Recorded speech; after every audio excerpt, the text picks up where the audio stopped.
Okay, so we're still doing the Secrets of the Necronomicon. And this is the Four of Cups. This was the next card that was up there. So what it looks like is there's a couple in the back. Well, Bast, as you see her, that's the statue all the way in the back. And we have the couple. Is that focused? The couple that is hugging, kissing, and fondling each other in the back. Then you have this lady trying to give him her cup, but he's dumping his cup out as if he's not with it.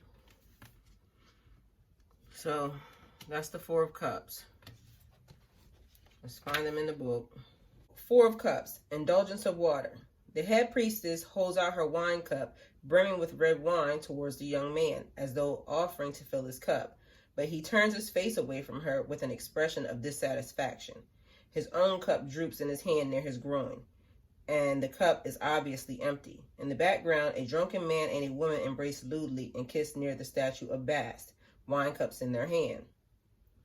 So this is restlessness, dissatisfaction, boredom, seeking after novelty, dalliances, weariness, loss of interest, aversion, disgust, fatigue, emptiness, resentment, distaste, petulance, bitter dreads.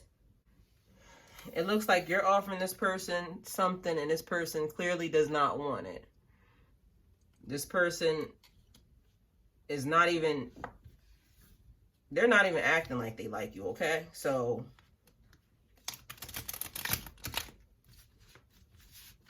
you're just ignoring the signs.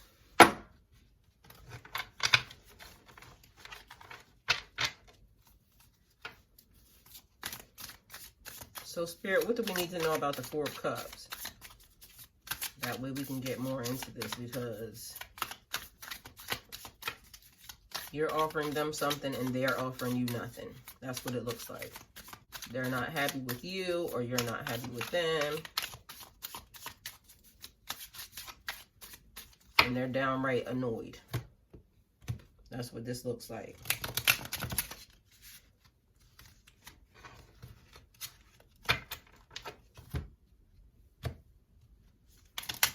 And if the person is treating you bad, why would you want to be with them? This person feels closed off, cut off, and not speaking. They feel very cold towards you.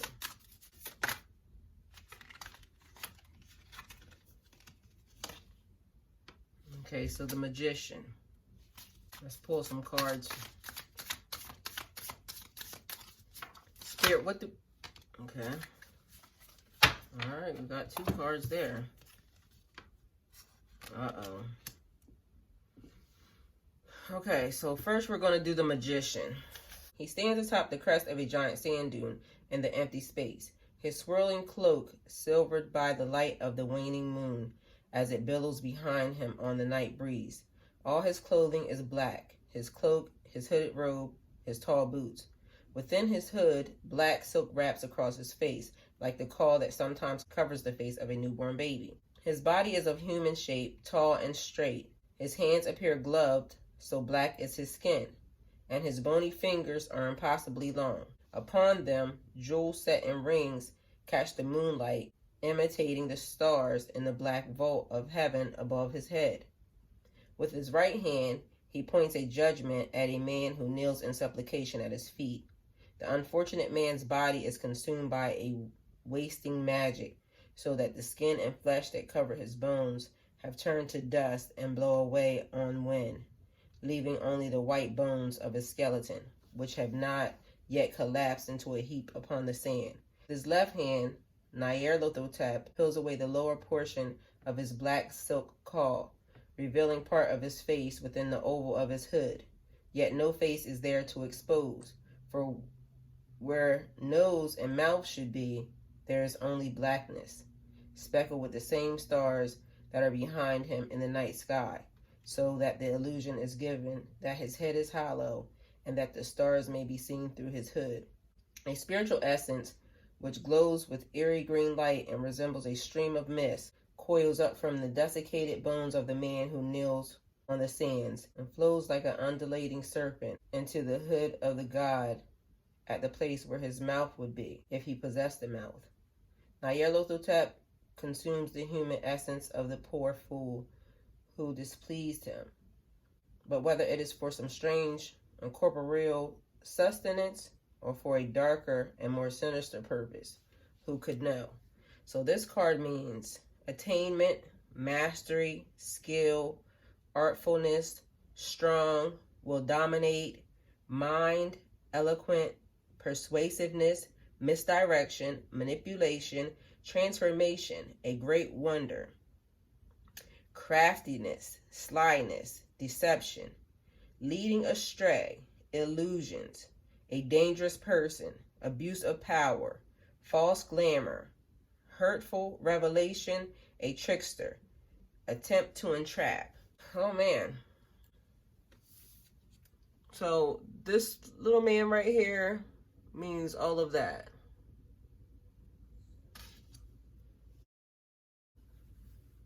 Starting with attainment, gaining something. Apparently, clarifying the magician with the Four of Cups, it's a trickster move. So although he's over here like he's very discontent, he's not happy, he's upset, it's almost as if this is the person that has done something. This is the magician. And so pointing fingers.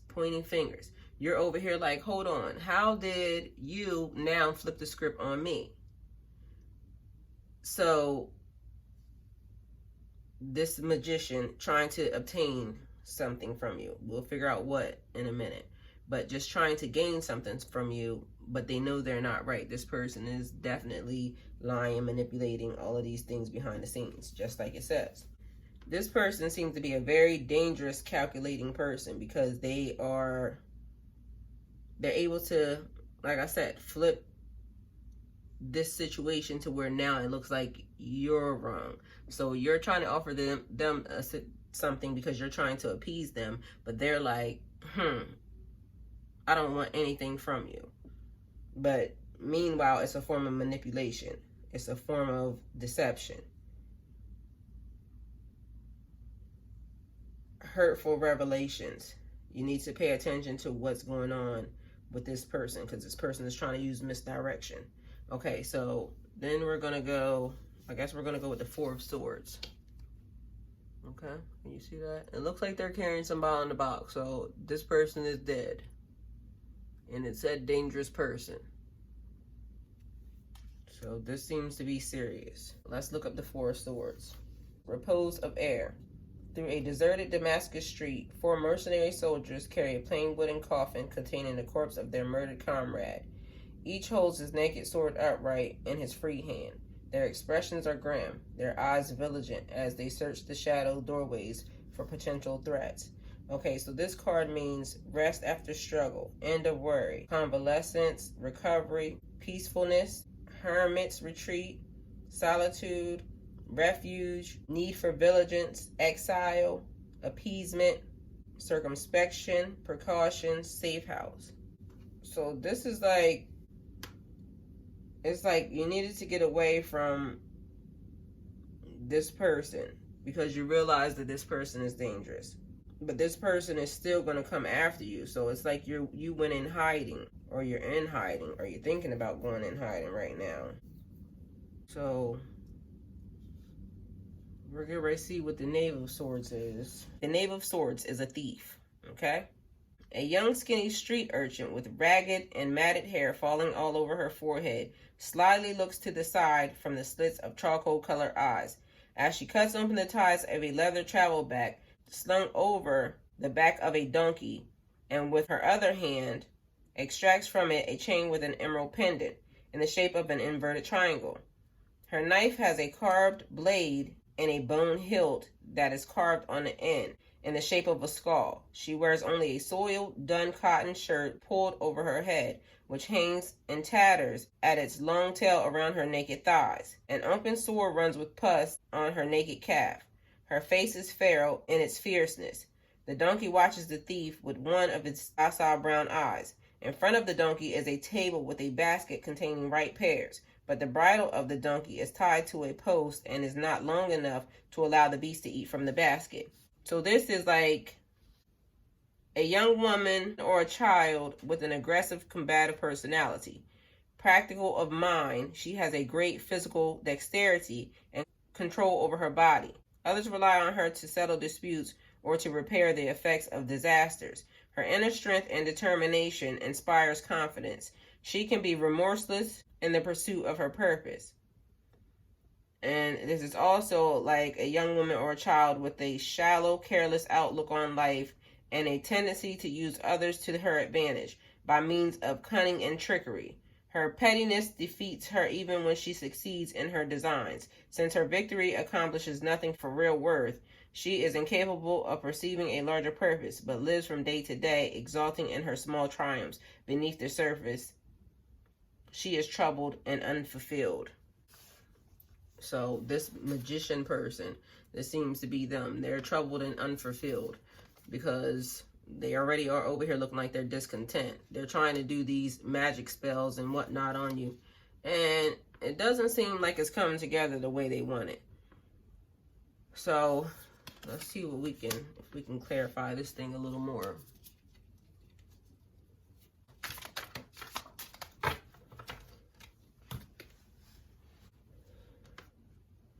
Okay, the Tower. Let's see what we can find. The Tower, the Great Ziggurat. This is Mars.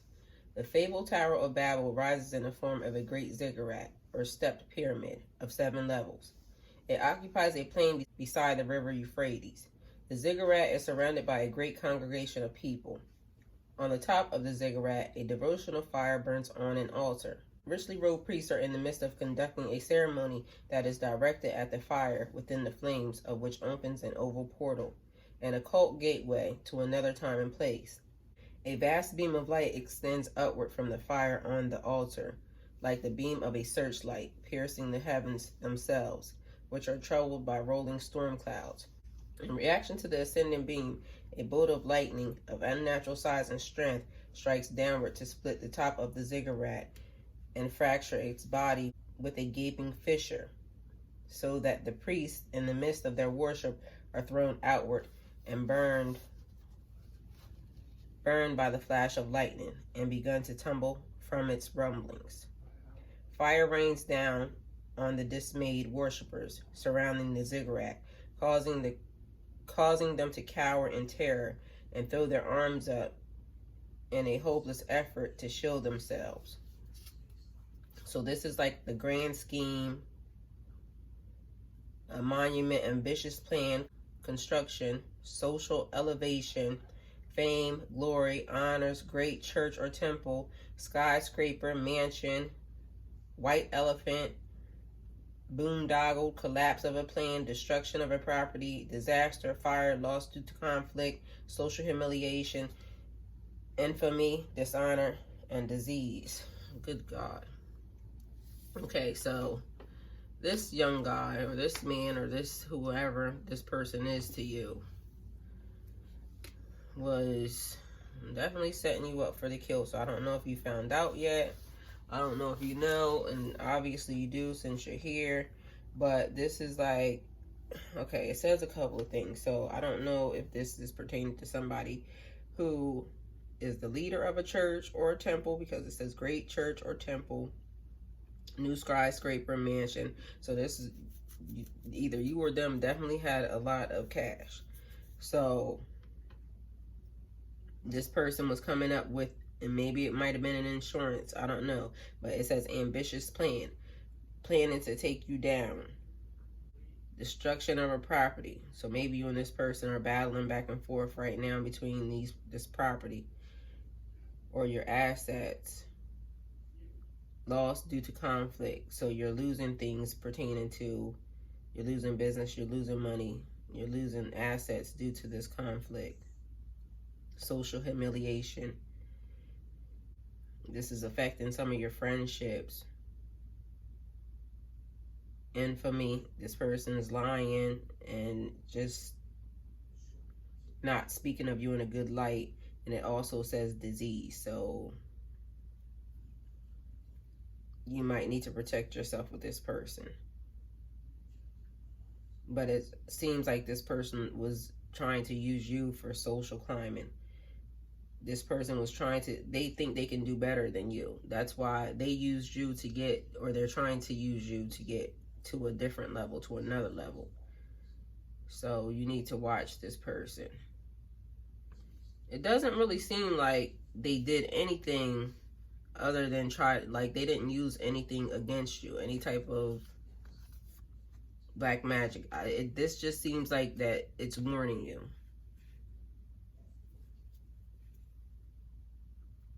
This is what this feels like. So I'm going to pull another card just to make sure, but this feels just like a warning. So if you see this behavior, start to pay attention, because this is, if you know you're not doing anything, but this person continuously keeps coming up with little stuff to try to, you know, bring up arguments, or just trying to get away from you, and you're the person that you know you pay for everything. This person doesn't have anything.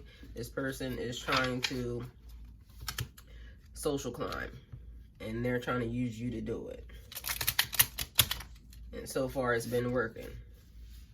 They're getting into places, doors are opening for them because they're attached to you.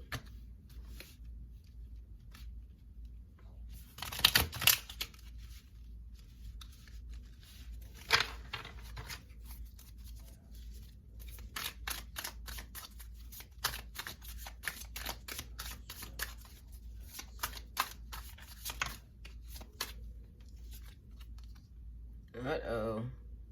6 of Cups. You know what this looks like. They're going to offer their hand in marriage. That's what this looks like. So, if this is you, this is your warning. This doesn't seem like they have yet.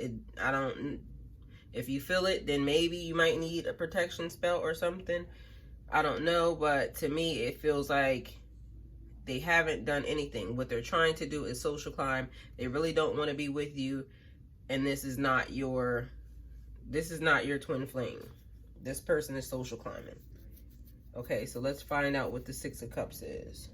6 of Cups, satisfaction of water. The young man, barefoot and robed in the simple white linen of alkalite, his head shaved, kneels within a temple of bass to receive from the high priestess an empty silver chalice, which she presents to him on its side in both her hands. She wears a modest white linen robe trimmed in gold cloth, a serene expression on her face. Behind them is a darkened open archway leading to the inner sanctum of the Temple of Bast. It is framed by 2 pillars, one of white alabaster stone and the other of red porphyry. Arrayed above the arch are 5 silver cups in the shape of a pentagram, their bowls pointing outward, stems toward the center. Okay, so this is increased gain, expectation of happiness, wish granted, renewed hope, awakening, enthusiasm, new purpose, beginning of welcome changes. It also means smugness, unwarranted expectations, vanity, self-assertion, making demands, presumption, and thanklessness. So like I said, there seems to be somebody that is social climbing. This feels like a warning to me. Warning before destruction. So if this is you, or this is something that you're going through right now, is the time for you. If you see this behavior from a person, you need to get rid of this person, because this person is trying to hinder you. There's a new love that you'll have coming in, and you'll know what you're supposed to do in each situation, because if you're already with your twin flame and this person is them, they would be trying to social climb with you if that's what they're doing, or if that's what you guys are doing, but they wouldn't be trying to use you. So it's like gaining the affluence that you would want in your life, but not using it like in a malicious way, like somebody gaining more from somebody else, if that makes any sense. So yeah, this is what this feels like. So pay attention to this behavior. This is the 4 of Cups reading.